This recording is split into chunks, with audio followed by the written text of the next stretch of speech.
EDI, Electronic Data Interchange.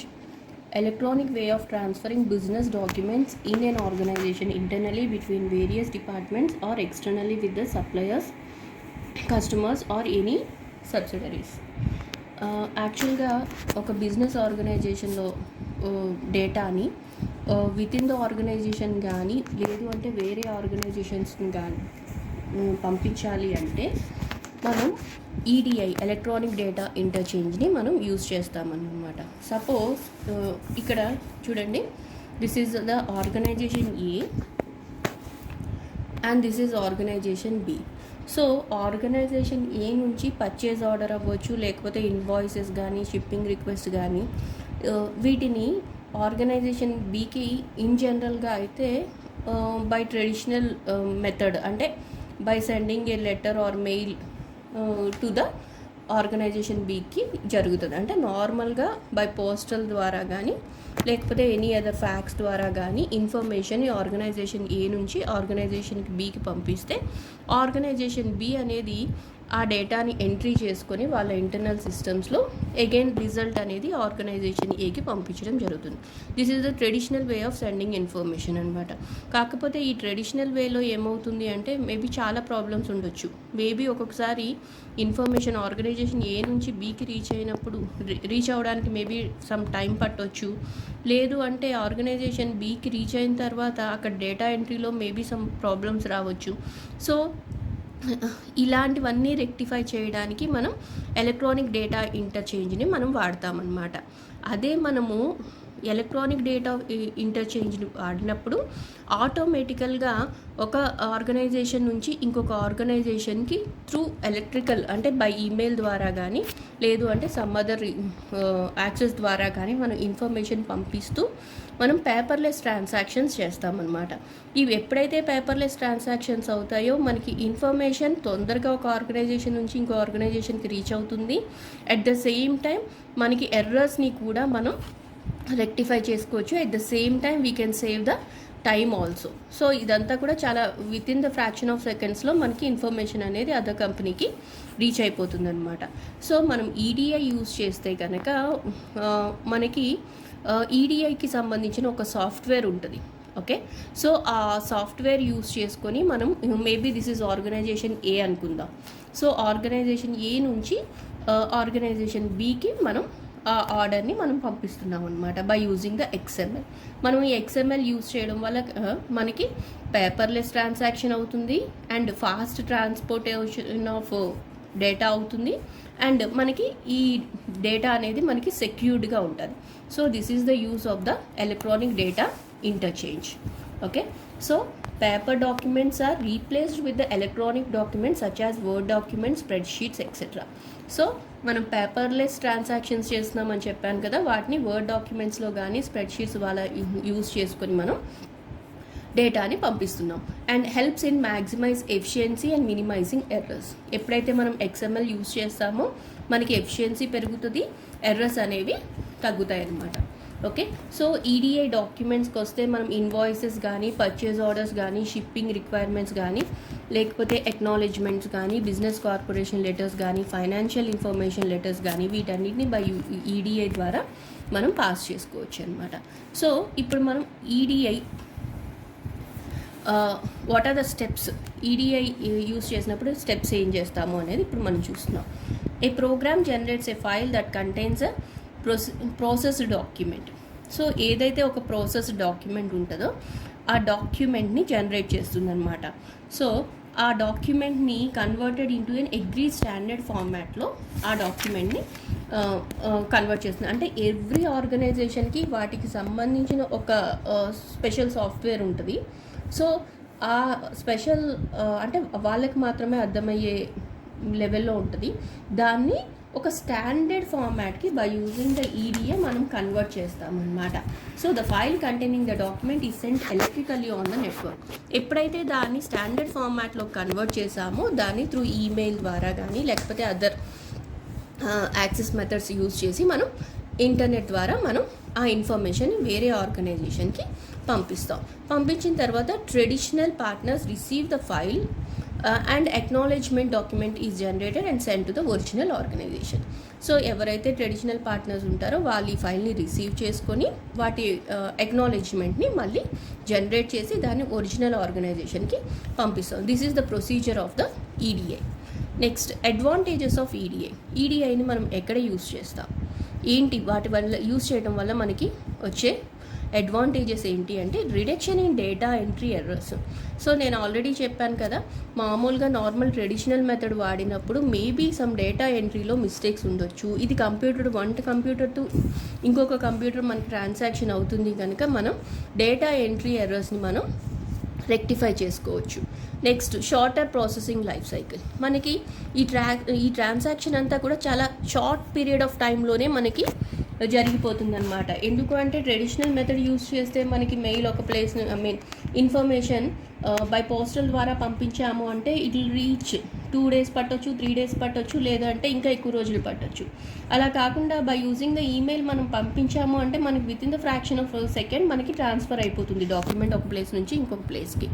Next electric form of data అంతా కూడా మనకి ఎలక్ట్రానిక్ ఫార్మాట్లోనే ఉంటుంది. రిడక్షన్ ఆఫ్ పేపర్లెస్ ట్రాన్సాక్షన్స్ మనకి జరుగుతాయి కనుక ఇది చాలా ఫాస్ట్గా అవుతుంది. కాస్ట్ ఎఫెక్టివ్, దానివల్ల మనకి కాస్ట్ కూడా తగ్గిపోతుంది. ఎందుకంటే ట్రాన్సాక్షన్స్ అన్ని ఫాస్ట్గా అవ్వడం వల్ల మనకి కాస్ట్ ఆటోమేటికల్గా తగ్గిపోతుంది అనమాట.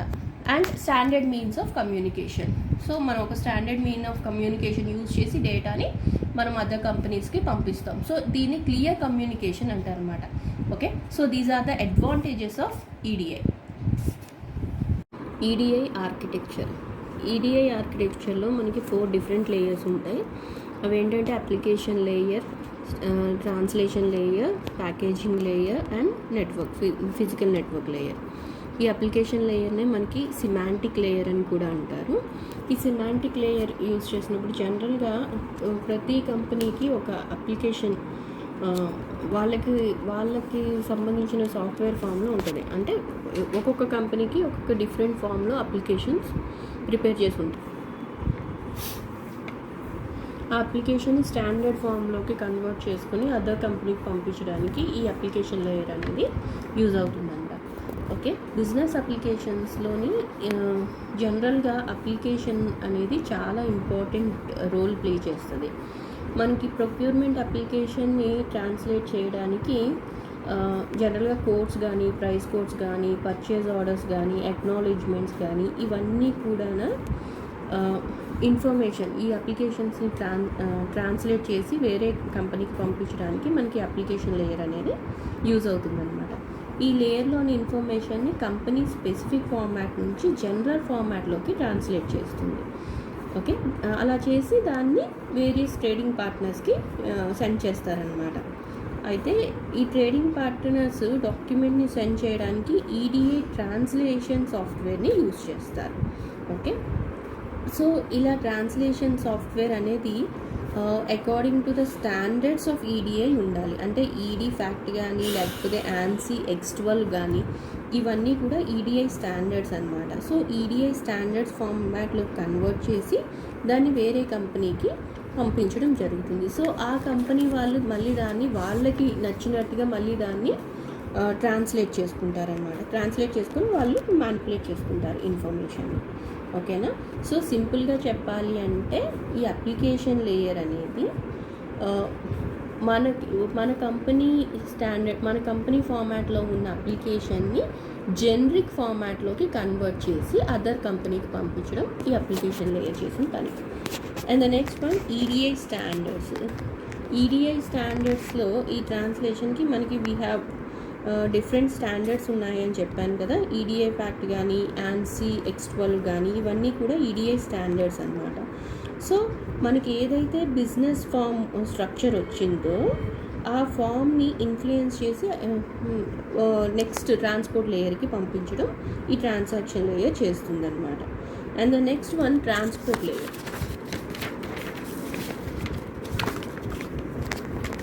ఈ ట్రాన్స్పోర్ట్ లేయర్ ఏం చేస్తుందంటే మోస్ట్ ప్రాబబ్లీ నాన్ ఎలక్ట్రానిక్ యాక్టివిటీస్లో ఉన్న బిజినెస్ ఫామ్ని ఒక కంపెనీ నుంచి ఇంకొక కంపెనీకి సెండ్ చేయడానికి ఈ ట్రాన్స్పోర్ట్ లేయర్ ఉపయోగపడుతుంది. ఈ బిజినెస్ ఫామ్ని నార్మల్గా రెగ్యులర్ పోస్టల్ సర్వీసెస్ ద్వారా కానీ, లేకపోతే రిజిస్టర్డ్ ఈమెయిల్ సర్వీసెస్ ద్వారా కానీ, లేదంటే ప్రైవేట్ క్యారియర్స్, లేదు అంటే మేబీ సమ్ అదర్ పర్సన్స్ ద్వారా కానీ, ఫ్యాక్స్ ద్వారా కానీ ఒక కంపెనీ నుంచి వేరే కంపెనీకి ఇన్ఫర్మేషన్ సెండ్ చేస్తుంది. And the next one, last one ఏంటంటే ఫిజికల్ నెట్వర్క్ లేయర్. ఈ physical network layer is nothing but dial up lines అనమాట. So with these lines the information is passed from one company to another company by using the EDI standards. Okay, and the next one, EDI applications in business. So electronic data interchange ni మనం ఎక్కడెక్కడ వాడతాము. జనరల్గా మనం several అప్లికేషన్స్లో మనం EDI వాడతాం. Like container షిప్స్లో కానీ, లేకపోతే notification of explosive goods on ships కానీ, trains, buses, aeroplanes, exchange of CAD CAM డాక్యుమెంట్స్లో కానీ, tracking of different tender, storing of trade related డాక్యుమెంట్స్లో కానీ, లైక్ ఎయిర్వేస్ కానీ, లేకపోతే custom clearance, air tickets, goods purchase, supply related documents, వీటన్నిటిలో కూడా మనం ఈడిఐనే వాడతాం అన్నమాట. సో ఈ బిజినెస్లో ఈడిఐ మనం ఎక్కడ వాడతాము అంటే, జనరల్గా మనం ట్రెడిషనల్ మెథడ్లో ఇంటర్నేషనల్ ట్రేడ్ వాడినప్పుడు ట్రెడిషనల్ మెథడ్లో మనం యూజ్ చేస్తే మనకి డెలివరీ ఇన్ఫర్మేషన్ డిలే అవ్వచ్చు, లేకపోతే మోర్ లేబర్ ఈజ్ రిక్వైర్డ్. అంటే ట్రెడిషనల్ మెథడ్ అని చెప్పాను కదా. సో ఒక పర్సన్ నుంచి ఇంకో ఇన్ఫర్మేషన్ ఒక పర్సన్ నుంచి ఇంకో పర్సన్ పాస్ అవ్వాలి, లేదంటే ఒక ఆర్గనైజేషన్ నుంచి ఇంకో ఆర్గనైజేషన్కి పాస్ అవ్వాలి అంటే మనకి ఎక్కువగా మ్యాన్ పవర్ అనేది అవసరం అవుతుందన్నమాట. సో మ్యాన్ పవర్ ఎప్పుడైతే అవుతుందో అప్పుడు కాస్ట్ అనేది మనకి పెరిగిపోతుంది. So at the same time మనకి ఎర్రర్స్ కూడా పెరిగిపోతాయి.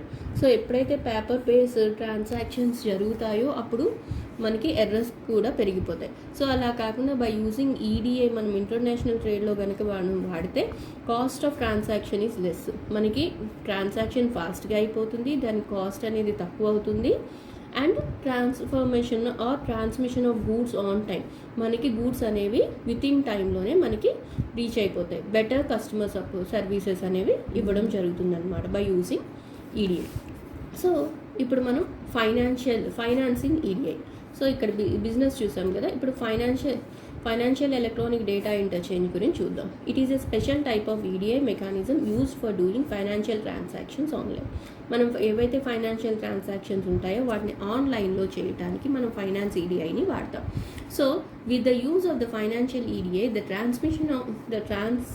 Transmission of financially related transactions will be more quick, less time consuming. So మనకి ఫాస్ట్గా అవుతాయి, లెస్ టైంలో అయిపోతాయి, అండ్ మోర్ ఎఫిషియంట్ ట్రాన్సాక్షన్స్ ఉంటాయి. For instance the transfer of money are payment are transaction.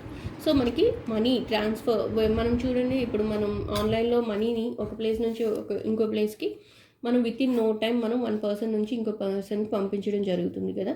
So ఈ క్విక్ ట్రాన్సాక్షన్స్ అనేవి by using EDI జరుగుతాయి అన్నమాట. Types of financial EDIs. So మనకి ఫైనాన్షియల్ ఈడిఐస్లో మనకి చెక్స్ ఉన్నాయి, ఎలక్ట్రానిక్ ఫండ్ ట్రాన్స్ఫర్ ఉంది, ఆటోమేటెడ్ క్లియరెన్స్ హౌసెస్ ఉన్నాయి. So we'll see one by one. Cheques అనేవి, సో చెక్ అనేది this is a traditional payment కదా. సో ఫైనాన్షియల్ ఈడిఐలో this is one of the payment method. ఇది నార్మల్గా అందరూ యూజ్ చేసే పేమెంట్ మెథడ్. ఇంకొకటి ఏంటి అంటే ఎలక్ట్రానిక్ ఫండ్ ట్రాన్స్ఫర్, ఈఎఫ్టీ. జనరల్గా మనం ఇప్పుడు అందరూ యూజ్ చేసేది ఏంటి అంటే ఈఎఫ్టీనే యూజ్ చేస్తున్నారు. Electronic fund transfer is a second payment method used in the financial EDI. EFT is a transmission technique used by the various banks to do payments transaction among each other.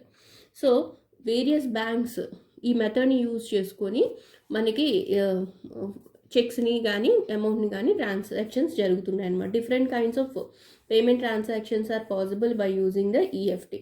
Like credit transactions అవ్వచ్చు, debit కానీ, లేకపోతే bank to bank communication కోసం the most commonly used EFT techniques are e cheques ఒకటి, e cash ఒకటి.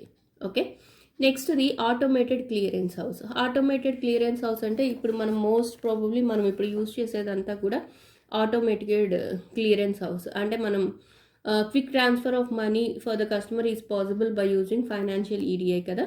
So అలాంటప్పుడు మనం ఎవరికైనా by using credit card కానీ పేమెంట్ చేసినా, లేకపోతే డెబిట్ కార్డ్లో పేమెంట్ చేసినా, సో ఇవన్నీ కూడా ఆటోమేటెడ్ క్లియరెన్స్ హౌస్లోకి వస్తాయన్నమాట. సో క్రెడిట్ బేస్డ్ ట్రాన్సాక్షన్స్ కానీ, లేకపోతే డెబిట్ బేస్డ్ ట్రాన్సాక్షన్స్ కానీ, లేకపోతే కన్జ్యూమర్ పేమెంట్స్ కానీ, payment of bills, mortgage loans, ఇవన్నీ కూడా by using automated clearance house వల్ల మనకి జరుగుతూ ఉంటాయి అన్నమాట. ఓకే, సో ఈ పేమెంట్ మెథడ్ని ఇండస్ట్రియల్ కార్పొరేషన్ కస్టమర్స్ యూజ్ చేసుకోవచ్చు, ఆర్ ఫైనాన్షియల్ కార్పొరేట్ కస్టమర్స్ కూడా యూజ్ చేసుకొని వాళ్ళు బెనిఫిట్ పొందుతున్నారు. Next, advantages of using this method. Quick transfer of money for the consumer is possible with the financial EDI.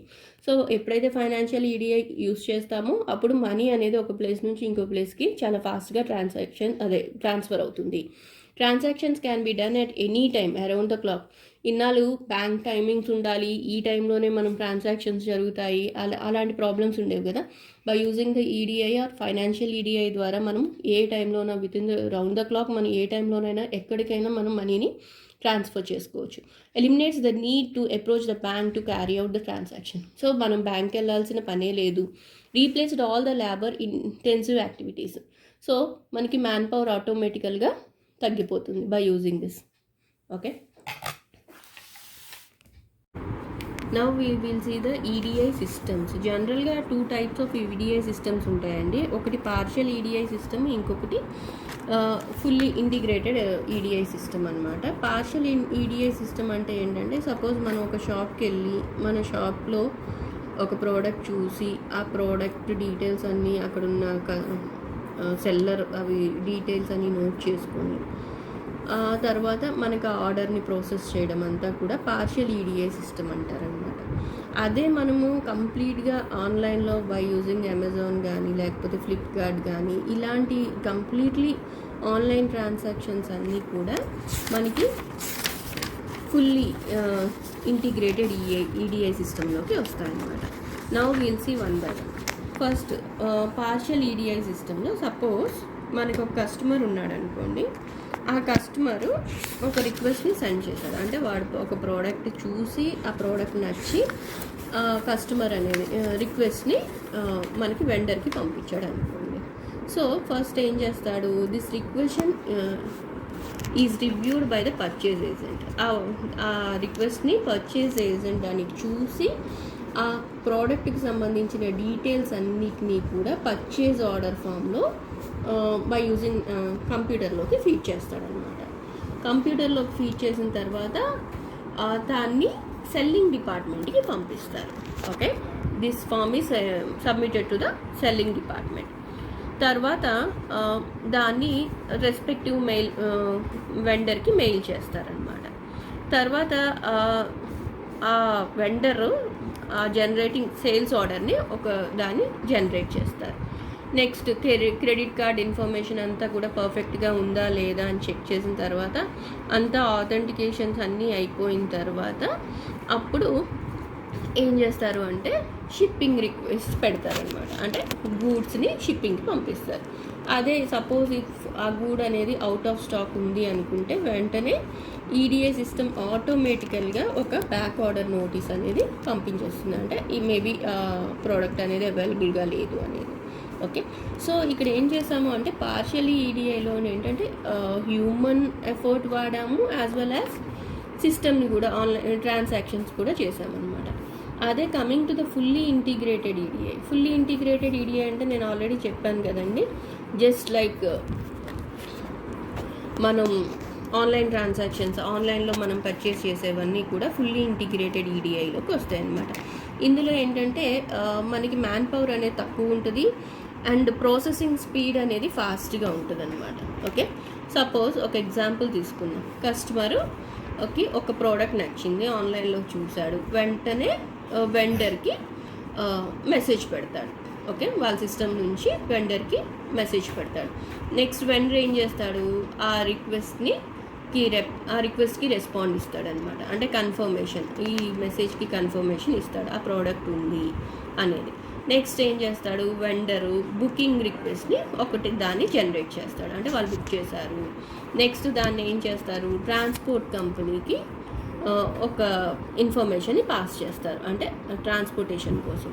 Next transportation company respond అయ్యి వాళ్ళు okay అంటే వెంటనే confirmation మెసేజ్ని కస్టమర్కి పంపిస్తారు.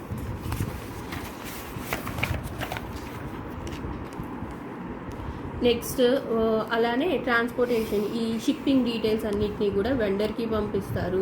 నెక్స్ట్ వెండర్ నుంచి మళ్ళీ కస్టమర్కి కూడా షిప్పింగ్ డీటెయిల్స్, షిప్పింగ్ స్టేటస్ అన్నీ కూడా పంపిస్తారనమాట. Customer passes the receipt advice message to the vendor in order to know about the detail list of the various products supplied. So customer మొత్తం డీటెయిల్స్ అన్నీ తీసుకున్న తర్వాత వెండర్ ఏమొచ్చి ఆ పర్టికులర్ ప్రోడక్ట్ని supply చేస్తాడనమాట.